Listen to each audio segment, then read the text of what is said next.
আমরা অনেকে ক্রিকেট পছন্দ করি, তাই পরীক্ষকরা এই ক্রিকেট সংক্রান্ত অঙ্কটার ক্ষেত্রে তাদের একটা প্রবণতা দেখতে পাওয়া যায়। আজ তোমাদের ক্রিকেটের গড় সংক্রান্ত অঙ্ক নির্ণয়ের এমন একটা শর্টকাট ট্রিক্স দেখাবো যে ট্রিক্সের মাধ্যমে তোমরা অঙ্কটিকে মাত্র কয়েক সেকেন্ডের মধ্যে এই অঙ্কটির সমাধান করতে পারবে। দেখো ওখানে অঙ্কটা কিন্তু আছে, এক ব্যাটসম্যানের তার 15তম ইনিংসে 92 রান করায় তার রানের গড় 4 বৃদ্ধি পায়। 15তম ইনিংসের পর তার গড় রান কত হবে তোমাকে নির্ণয় করতে হবে। দেখো 15তম ইনিংসে কত রান করেছে না 92 রান করেছে, তাহলে 15তম ইনিংসের আগে তার গড় রান কত ছিল কিভাবে বের করবে?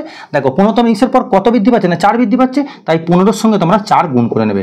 15কে 4 দিয়ে গুণ করলে কত 60 আসে। এবার তোমরা কি করবে না 92 থেকে 60টা বিয়োগ করে নেবে। 92 থেকে 60 বিয়োগ করলে কত আসে না 32 আসে। এটা হলো 15তম ইনিংসের আগে গড় রান। এবার দেখো 15তম ইনিংসের পর তার গড় কত বৃদ্ধি পাচ্ছে না 4 বৃদ্ধি পাচ্ছে, তাই তোমরা কি করবে 32-এর সঙ্গে 4 যোগ করে নেবে। তাহলে 32 আর 4 যোগ করলে কত হয় 36। এটা হলো 15তম ইনিংসের পর তার গড় রান, যেটা হচ্ছে অপশন সি এর মধ্যে। তাহলে এই অঙ্কটা তোমরা যদি বুঝতে পারো তাহলে এই অঙ্কের উত্তর কত হবে তোমার উত্তর কমেন্ট বক্সে জানাও। ভিডিওটি ভালো লাগলে লাইক করো এবং এই জাতীয় নিত্য ভিডিও টিপস পেতে অবশ্যই চ্যানেলটিকে সাবস্ক্রাইব করো।